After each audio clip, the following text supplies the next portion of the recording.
মেয়েদের জীবনটা অনেক দুঃখের। মেয়েদের নিয়ে না কোনো স্বপ্ন রচনা করা যায় না, অন্তত মেয়ে সন্তানকে নিয়ে না। কেননা মেয়েরা আসলে তার জীবনের কোনো ফুল কখনোই ঠিক রাখতে পারে না। বাবার সংসারে একরকম অ্যাটিচিউড করতে হয় তাকে, বিয়ে হওয়ার পরে স্বামী সংসারে গিয়ে আর এক রকম আচরণ করতে হয়, আবার বৃদ্ধ বয়সে গিয়ে ছেলের সংসারে গিয়ে আর এক রকমের রূপ ধরতে হয়। মানে বলে না নারী বহুরূপী, এই কথাটা না একটা পজিটিভ অর্থ আছে আমার কাছে। নারী যে বহুরূপী হবে না, নারীর না নিজস্বতা খুব কম হয়ে যায়। সমাজটা এরকম যে নারীকে বারবার স্রোতের মধ্যে ঠেলে দেওয়া হয়। নারীকে অনেক কিছু সইতে হয় এই জীবন, আমার মাকে যেমন সইতে হয়েছে। তো নারীর জীবনটা আসলে খুব বেশি যে স্মুথ এরকম বলা যাবে না।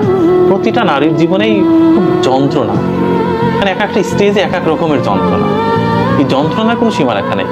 আমার তো মনে হয় প্রত্যেকটি নারী আসলে যন্ত্রণার মানে একেবারে বিশাল বড় একটা গোডাউন তৈরি করে রেখেছে হৃদয়ের ভিতরে। খুলে দিলে পৃথিবী প্লাবন হয়ে যাবে।